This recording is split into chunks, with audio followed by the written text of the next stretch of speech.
It's UofL Today on 93.9 The Ville. Here's your host, Mark Hebert. And welcome to UofL Today with Mark Hebert. We've got a good show, I think, for you for the next 30 minutes or so about all the great things going on at the University of Louisville.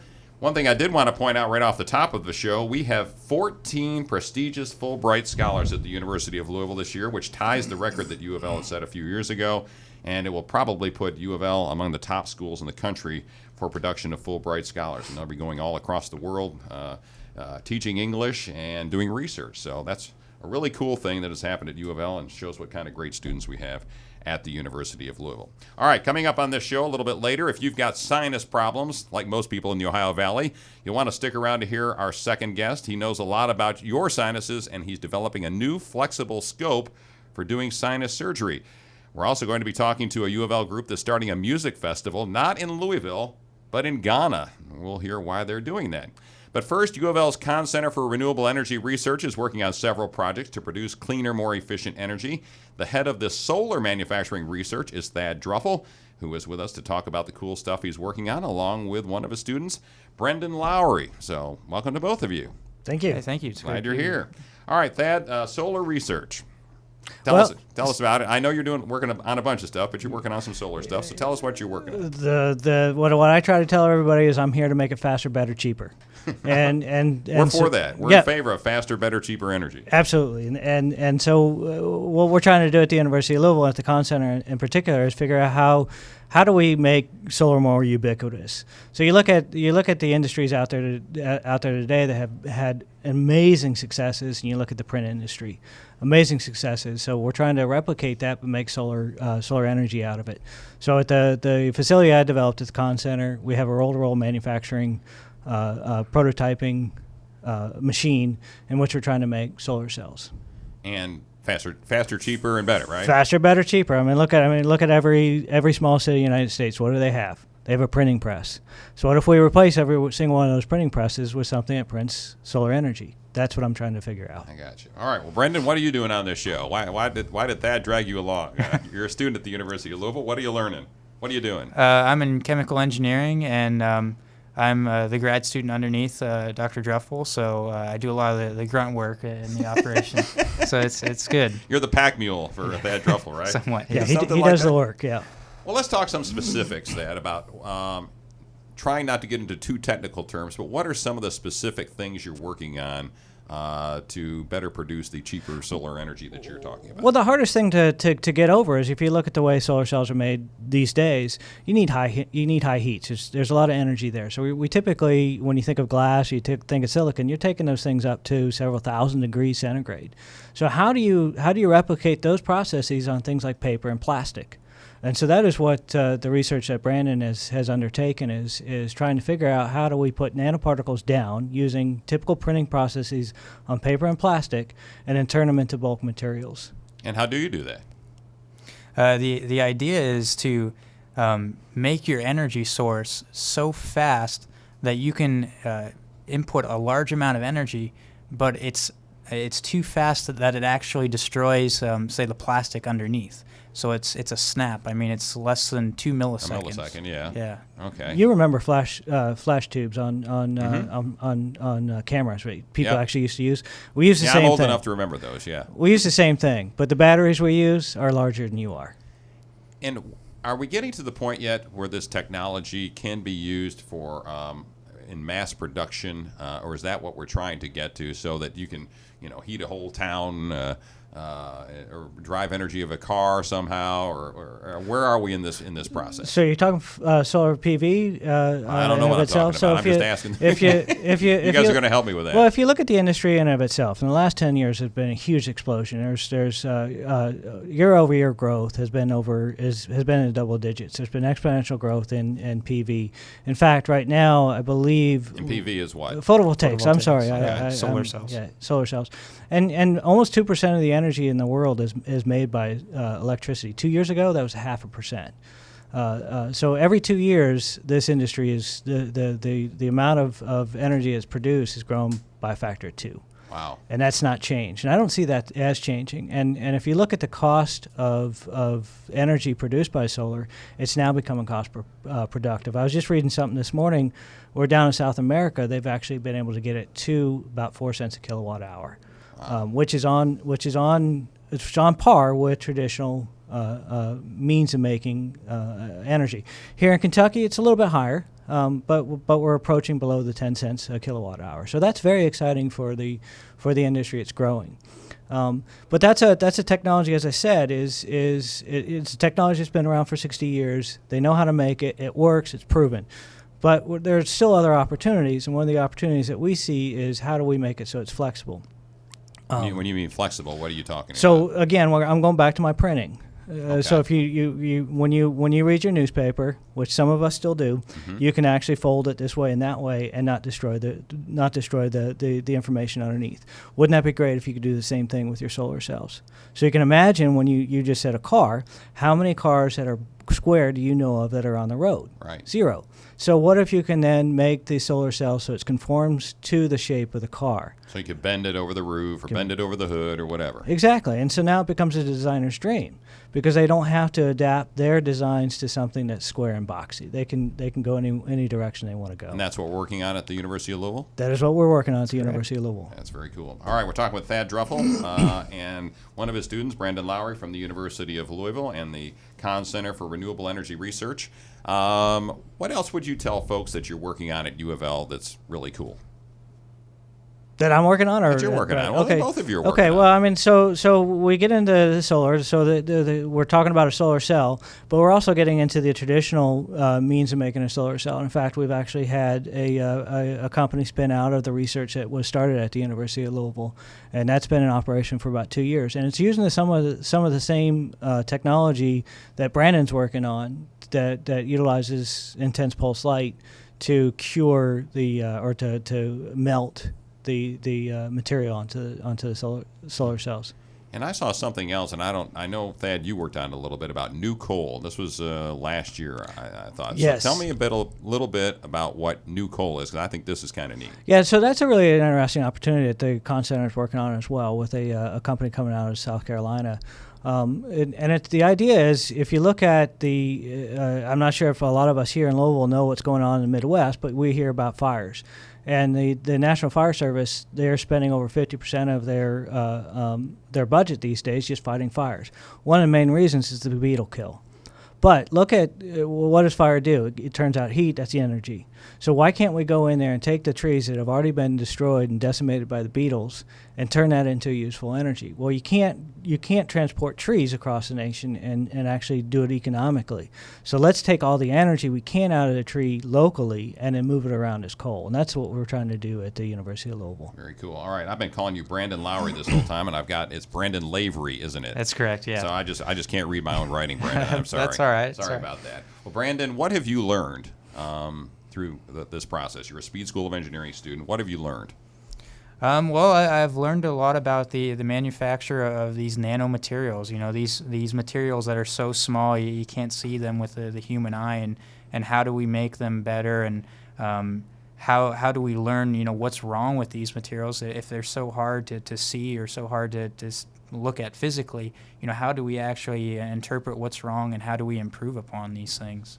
And do you think you want to do this when you get out of school? Is this something is this the area you're interested in? I'd like to. I think it's an expanding field, and you know, we're learning more every day. So I think there's some openings in the future. And what would either one of you tell the folks that look at solar energy and say, you know what, this is crackpot stuff. It'll never be as cheap as oil and as cheap as electricity. You know, you talked about it a little bit a minute ago, Thad, but what would you tell those folks about, you know, 10 years from now when we look back and say, you know, here's some folks that had real doubts about solar energy. Are you absolutely convinced this is the wave of the future? Oh, there's no doubt I'm convinced that this is the wave of the future. And I go back, two things I'd go back to is first of all, where did coal come from? Right? It originally originates from the sun, correct? Oh, that's true. And so look at what the amount of energy that the sun provides us, and we really should be able to tap into that. And you go back to what our hometown hero Thomas Edison said: if you're not using the sun 100 years from now, if you're still relying on coal, shame on us. And so I think that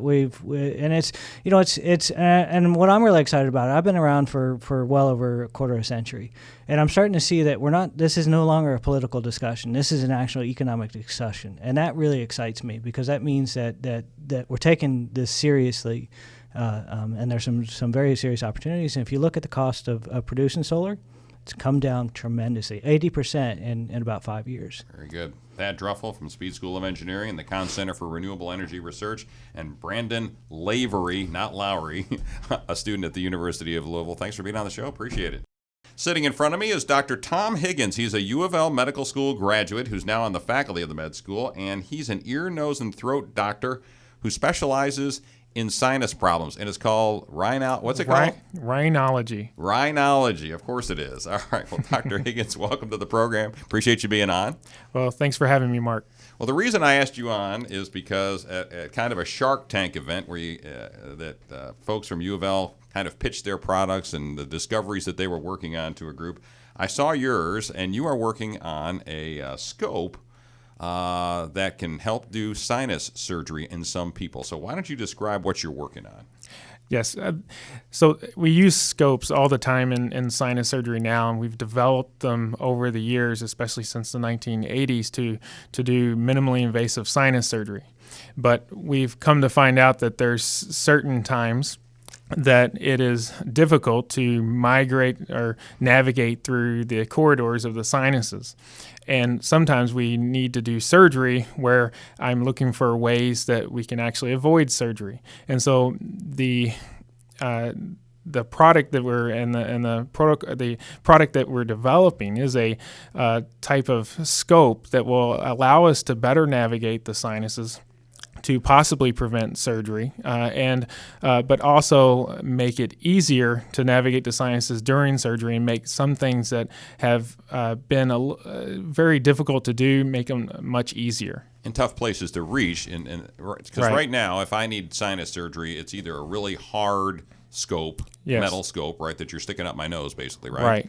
Or what? What's the alternative? Or there's a flexible scope, which we can look at pathology, but we can't really do anything with it because it's too flexible. And so if we can put the two together to allow some flexibility, but also rigid enough to allow a surgeon to actually operate, we can do surgeries that so far are very difficult to do and require general anesthesia or extensive surgery. But this could get to places perhaps that these other scopes couldn't get to. Like I think you described it when the Shark Tank event that I was talking about, like under the eyes in some of those areas, correct? Right. For instance, in particular, the maxillary sinus, which is the cheek sinus, sometimes there can be, say, a cyst within that sinus. And it's really hard to get to right now because you have to basically remove some tissue to get to that area to see if that cyst is just a cyst, infection, possibly tumor. So the idea with this scope is to be able to actually get into the sinus and possibly be able to manage it and identify or get a biopsy without having to resort to surgery. We're talking with Dr. Tom Higgins, who is developing a scope, a new type of scope to work on sinus problems, and he's a rhinologist who works on sinus problems, ear, nose, and throat specialist. So you are working on this with someone from the Speed School of Engineering at the University of Louisville, correct? Correct. I'm working on it with Scott Cameron, who's a faculty with bioengineering. And we are obviously we need both of our expertise to kind of figure out the the engineers make it work. Right. It's a very intricate system to make something like this work. And I'm assuming it has a little camera on the end of it, doesn't it? The scope? Right. So you know what the heck you're doing?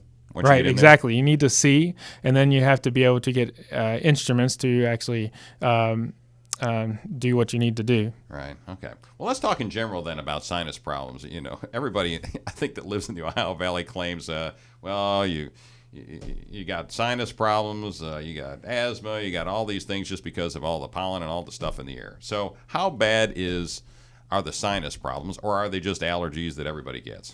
Well, it can be a combination.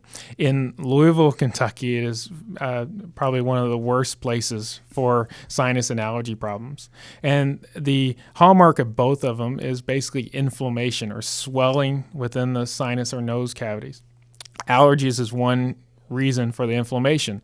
Infection can be another reason, and there can just irritants in general can cause this cascade, if you will, of swelling. Now, when it starts, it could just be allergies, which a lot of times can be just in the nose. But if the swelling starts to get into the sinus cavities, which are around the nose, particularly from an infection or what have you, or even developing what's called polyps, then it becomes what's called sinusitis, which is inflammation around the sinus cavities. At that point, your typical nasal sprays and allergy medicines don't seem to work. And you have to now figure out something else that can help to get around those corridors and relieve the sinusitis, not just the another term for you, rhinitis, so inflammation of the nose, which is more the allergies. So that's when people come pick up the phone and call you, right? Right. And come see you. How do I know? How do I know when I cross over that line between just having real bad allergy problems and runny nose and stuff going on, and I've got sinusitis? Is that how you say it? Yes. And how do I know that I've gotten to that point and I need to go see a doctor? Well, it can be quite difficult. One is treating the allergies as best you can, or best an allergist can. And when it doesn't seem to be enough, then we start considering sinusitis. But there are some hallmarks of sinusitis. So with sinusitis, you're more likely to have a lot of pressure, sometimes pain of the face. You're more likely to have more postnasal drainage, or so drainage in the back of the throat, or even what's called purulent drainage, which is thick drainage as opposed to the clear liquid of allergic rhinitis.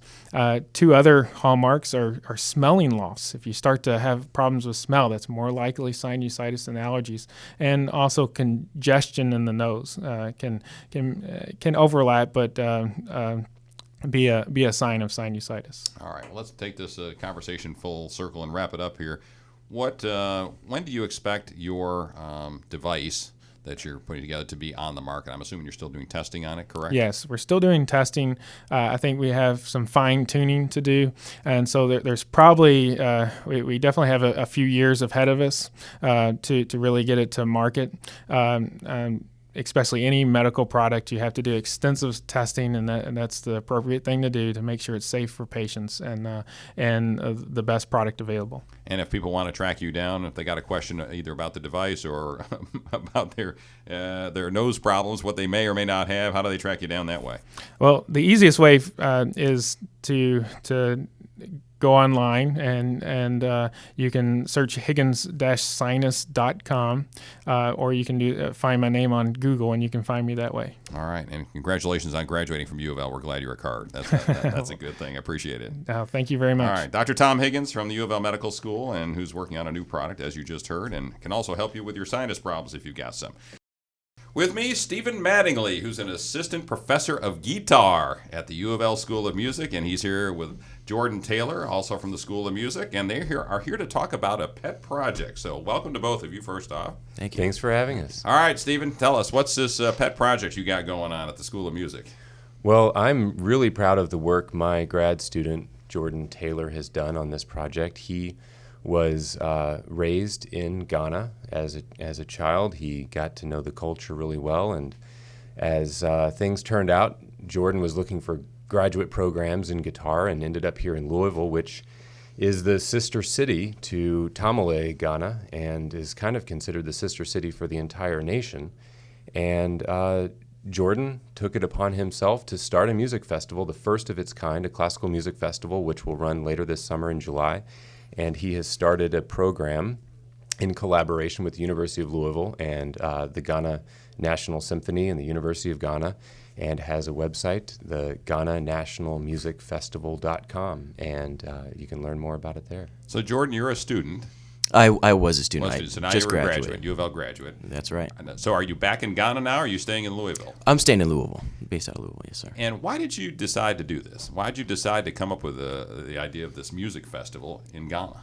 Well, it's always been a dream of mine to combine my heritage in Ghana with my current passion of music, and this just kind of turned out to be the catalyst for that. And I think it's a great thing. It's a need in Ghana to promote classical music in Ghana's youth and the professional world. I've been very encouraged by Dr. Mattingly and other members of the UofL School of Music, and so it turned out to be a really great opportunity to do this. The Ghanaian side, everybody over there was completely welcoming and encouraging of it. And they have this desire to promote classical music within their own country, and I would love to be a part of that. When did you come to the United States? We moved back to the States in 2006. Okay, and so your parents were there for some reason, right, in Ghana? Right. We were missionaries over there, and we were there from 93 to 2006, came back and moved to Texas, actually. Okay, and then you wound up at the University of Louisville. How? Graduate studies. I wanted to study with Dr. Mattingly, and he had an opening, and it worked out perfectly. So did you major in guitar, or what's your specialty? It was guitar, music performance with an emphasis in classical guitar. Okay, and so what was it? How was he as a student? Obviously, he's a guy that can put some stuff together, but how was he as a student? Absolutely. He was a phenomenal student, and what we're looking for in our graduate students, particularly those who are going to be graduate teaching assistants, are those who are self-motivated and connectors in a way, and you have certain personalities that can not only foster great education for themselves and the way they learn, but also energize their peers to learn and become better students and better leaders. And Jordan definitely has those skills in spades, and he has used his entrepreneurial spirit in the best possible sense of the word.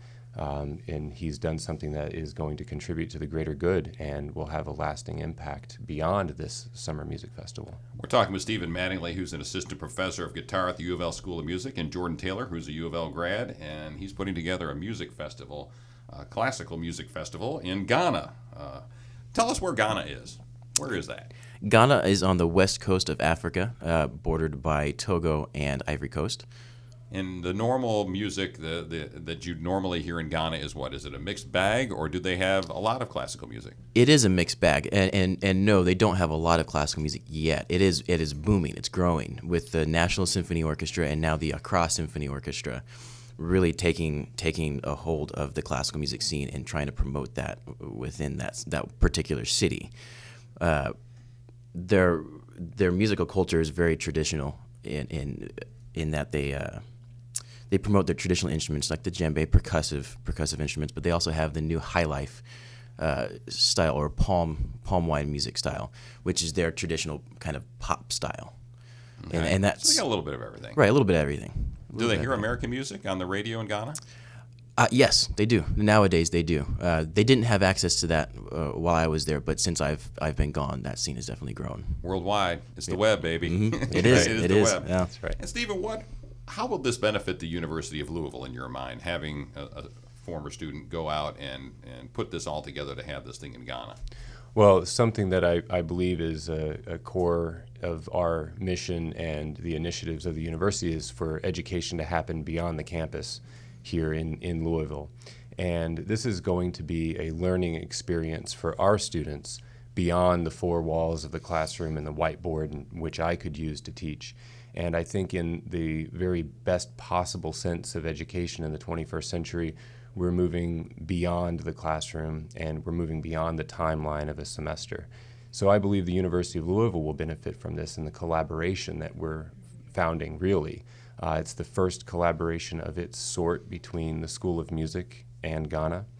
The university already has a tradition of support for projects in Ghana with Tamale, and the Roberson Fund has generously supported this with grants to fund the expenses that we will have, myself and then our other graduate students who are traveling with us. So this music festival's all paid for, pretty much, or not? Or are you still working on it? We're still working on that, and that's one of the things that Jordan wanted to speak about today, was that there is a need for funding. We have private donors and grants like the Roberson Fund that have given, and there's about $3,000 expense that we're trying to make up for through a variety of sources. And Jordan is organizing an event in June that will help support that.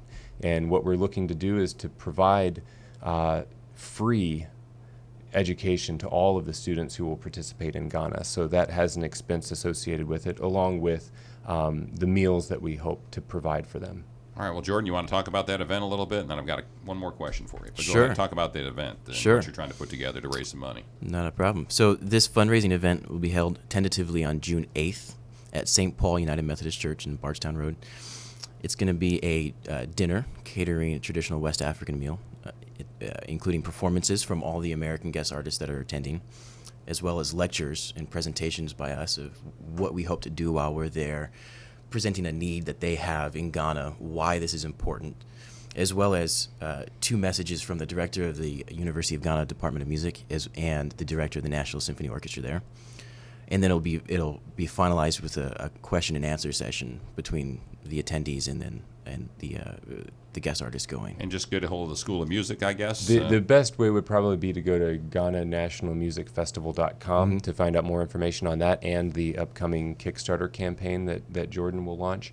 And if anyone can't make that particular June 8th event, they can always send donations to me at the University of Louisville School of Music, and they can make those donations through the Louisville Guitar Society, which is helping with this as a 501c3 charitable organization. Those donations would be tax deductible. But Ghana National Music Festival, the website sounds like the place to go for That is information. the place to All go. right.